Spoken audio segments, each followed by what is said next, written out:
Mr. Bejli, yesterday you presented the midterm assessment and you passed a clear message that from the three conditions you set, not a single one was fulfilled for premature elections on 24th of April.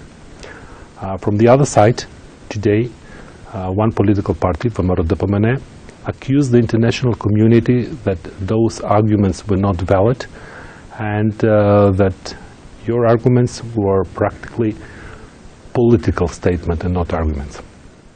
Well, I'm not going to comment on a statement I actually have yet to read, but let me just say and go back a little bit and say what it was we were doing.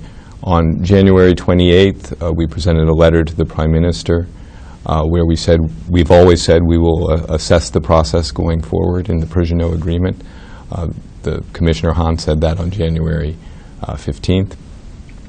And so what we did is we laid out three criteria. We did this very transparently. We showed those to the public as well. And we asked a series of questions of a lot of institutions across the government, in civil society, in the media, of course, on media reform. And we came up with our assessment. And I think the most critical element in our assessment was the preparations of the State Election Commission. As you know, the State Election Commission got started late in its work, not according to what the Prigozhin agreement had set out in the beginning. And so it was important to take a look at that. And it's a complicated process to put together a voters list. This is comparing 10 databases on names on it and to see if there are irregularities, of whether somebody should or should not be on the voter list. Macedonia has not done the preparation of the voter list like this in the past. The United States, through USAID and IFAS, is helping in that process and giving technical expertise. So we asked the State Election Commission in various ways, including a 2-hour session on Wednesday, what was the state of those preparations. On the issue of the voter list, there are supposed to be some checks, some comparisons of those databases to understand how many anomalies or problems there are, and from there you can know how long it might take to resolve those issues. As I understand, those cross-checks right now have not been done. In fact, they're just starting. They'll take up to 14 days. That's what we've heard. Maybe as the process goes on, those dates will be adjusted. So I think it's very important that these elections are credible, and quality, just as Commissioner Hahn has said. And I don't think you want to squeeze these processes in too much. Shortcuts are not going to be very helpful for credibility. They're not very good to do if you are dealing with people's fundamental rights, such as the right to vote. So I think the question is, as well, what will happen on April 24th if this isn't good? There's some indications that there are delays. And we believe that they should consider a postponement.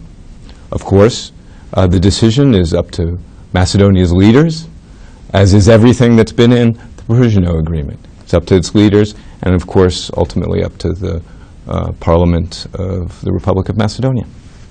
That's true, but from the other side, if those elections are going to be held without the opposition parties, and those elections clearly will be not recognized as fair elections by the international community, and I don't know if even the OSCE mission will come to monitor those elections. What will gain the country from that kind of elections? Well, I think the participation or non-participation of parties, those of course are decisions made by political parties. We weren't looking at that question. What we were looking at were these questions of process. One of the other issues we were talking about was the issue of media reforms. That was part of the Priggenot Agreement, and we wanted to get the four parties to agree on those. That did not happen. We also spoke about the issue of reports about voter pressure, or pressure on voters, excuse me, and the use of state resources. We welcome the statements that the Prime Minister, that party leaders, including Mr. Gruevski, have made. They've made some very good statements on that. But at the end of the day, the question you have to ask is, are institutions looking into allegations? Whether they're true or not is an entirely matter. Because they're taking allegations seriously, looking into them is what will bring citizen confidence in those. Mr. Ambassador, yesterday evening you tried to hold a meeting with the four leaders of the political parties, which were the parties who signed the Persian Agreement, and the leader of VMRO DPMNE, Nikola Gruevski, didn't show up. Does that mean that if elections are not held on 24th of April, that VMRO DPMNE is considering Persian Agreement as dead? Well, I can tell you that the United States and the European Union consider that the Priggenot Agreement is still valid, and we are working towards helping the parties to implement its goals. We would, of course, have preferred that Mr. Gruevski attend the party leaders' meetings, but we've had plenty of contact with party officials over the course of the weekend, so I think we've been able to communicate our views. The key element right now, I think, is to decide really whether or not to have the elections on April 24th or consider another date. We've made our views known on that. We think it's the prudent thing to do.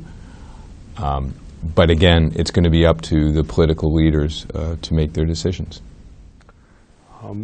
If Persian Agreement is not in force anymore, does it mean that the work of special prosecution is in jeopardy now?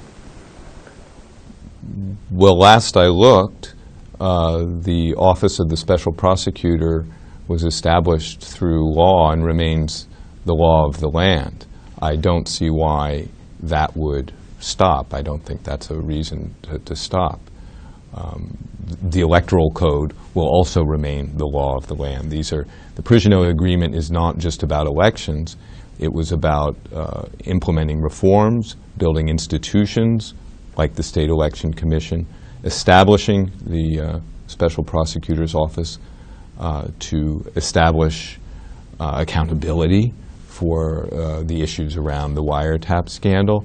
Those are also very important processes to consider. And then, of course, there's the whole issue of the urgent reform priorities, including media and other areas. When we are discussing the subject of the reforms, do you believe that it is sustainable that we have special prosecution and this type of courts? We heard from the wiretaps that these courts are somehow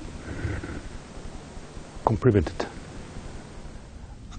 Look, I'm not going to say what the courts will or will not decide about cases that the special prosecutor brings forward. I think it's important that those cases, whatever she decides to do, whether to have indictments, whether not to have indictments, these are all things, this is all speculation. So I'm not going to speculate about what the courts will or will not do. They've decided on a few questions regarding detentions, but those cases, I think, the court process is a long process, and I think it's important to let those go forward. Okay, let's assume bad scenario that on 24th April we have elections, and from the point of view of analyticians, if the elections are not recognized by all party participants and not recognized by international community and everything, that those elections will not resolve the crisis, but on the contrary, will even deepen the crisis. Can that harm the stability of Macedonia, especially if we take into the account that some kind of demonstrations are thoughts by some political parties which are clearly unhappy by your assessment? Well, in terms of how people express their unhappiness, the United States around the world supports the right of people to demonstrate. As to your question regarding what will happen if the elections are not deemed credible, well, I'm not going to speculate about how we will judge things that have not happened yet. What we have said right now is we see some risks to those elections if they're held on the 24th of April. And thus, we would think it's a more prudent course to perhaps consider a delay. That's what our assessment was. I would agree that the point of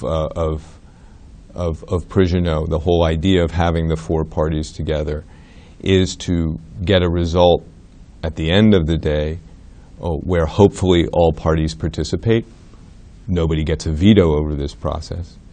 But also that all parties accept the results of this very important political process called an election. Okay, let's now think about the bright scenario.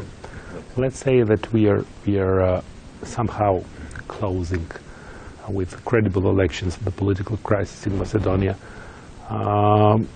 Does the international community will help Macedonia in integration with NATO and the European Union, or the name obstacle will remain still a key obstacle not to be part of?